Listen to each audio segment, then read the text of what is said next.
Yeah. Makes me think, just the way you mentioned, a lot of mental health patients or sufferers in the olden days, and I don't mean, ancient days. It's quite recent that, even in the 60s, a lot of these people were ignored because there weren't no appropriate methods to manage that issue. Exactly. And I've recently seen a movie, Shutter Island. Oh, I know Leonardo that one. DiCaprio. I haven't actually watched it, but yeah. Is it Yeah, scary? about a very isolated mental asylum, back in the 50s, post-World War. And then that's, with a lot of like shell shock patients and, the clinically insane. Yeah. They used to refer them, the clinically insane. That's the word to like describe those people. Yes. And, they would do, all this harsh, surgeries, lobotomy. What's that thing called? Like stick a needle into your head and suck a section of the brain out. Lobotomy, I think. Yeah. Yeah. And that's, psychosurgery. Yeah. Yeah. And that used to be the way people deal with that. And I see a lot of that issue in, Western medical science. It's, best way to deal with the problem is get rid of it, that kind of thing. But I'd see one of the reasons I really admire the discipline of psychology is you don't have to go down that path with a person's mind, with the person's, soul.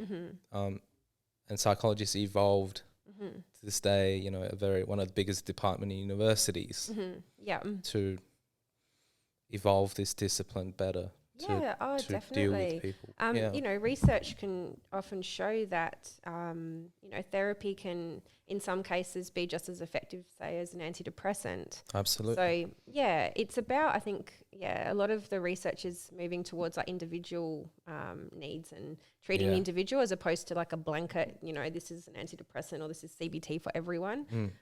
So it's about the individual, even when it comes to therapy as well, like, yes, the evidence might say CBT, or you can tell me if I keep using too many acronyms. That's okay. Cognitive behavioural therapy is effective for, say, this population. Yeah. But when you've got the person in front of you, that might not work, because of their needs. They're different, particularly with like younger people as well. I see lots of younger people, and we have to be a bit creative in, our approach as well. If I just sat there and did a manualised CBT for, say, a 12-year-old, very, very, very kind of, boring kind of way, that person's not going to engage. No, they're not going to come back. They'll go, what? It might say that in the evidence, and we are very evidence-based 100%, but we do have to kind of tweak it a little bit to make it more accessible for everyone. Yeah. So some people, like they prefer just everything in therapy. Like, they come in and they like to put their feet up on the couch. Yeah, that's cool. That's if fine. They want to do that, I don't care. That's fine. Other people, I'm just going to put my foot up. They, other people, it's interesting. They might come in and they always sit in the same chair. I noticed, like, so say if they begin therapy over like, 12 weeks or something, the first chair that they pick, they seem to sit in every single time. After that, I have like 4 chairs in my office, but I noticed like exactly they always go back, and I think because they feel comfortable in that particular chair, and they have their own like little routines. I'll say, would you like a glass of water? Do you want a coffee? And they tend to say the same things as the last time they came in, so they make it their own experience as well. And I think it's so important to be flexible with what the other person wants too. Same with like online stuff. There's so many clients of mine that are they do live in Darwin, but they prefer the convenience of online therapy as well. So they can sit in their jammies and have their dog next to them and get therapy. So I think it's about what's comfortable for you.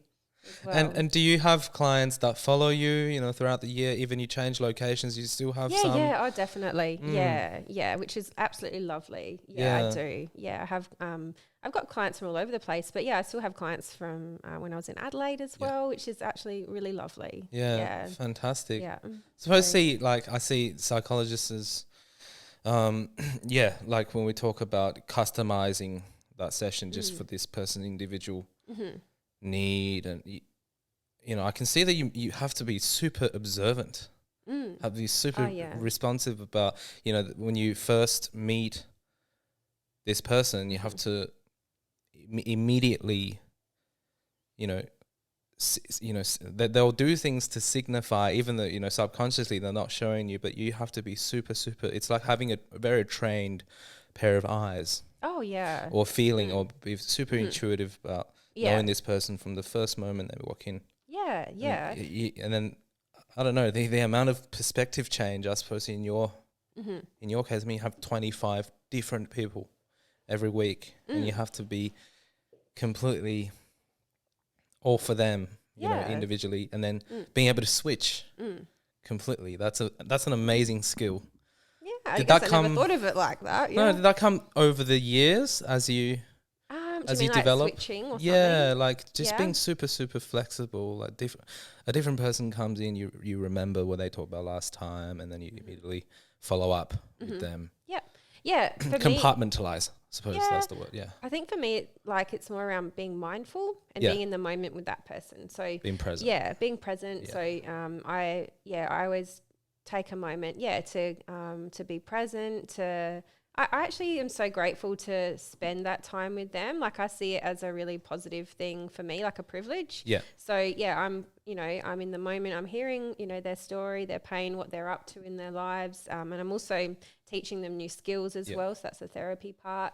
And I guess I would just do all the time. I didn't really think. It just comes naturally. Yeah, you just have to be present, of course. Yeah. But that person's paying money and they're, investing their time in you. So you have to be 100% there with them. So, in being a psychologist, you have to keep accurate notes and records as well. So that helps you as well. Yeah. You need to follow up on any admin stuff with that person. You have to write notes as well afterwards. Yeah.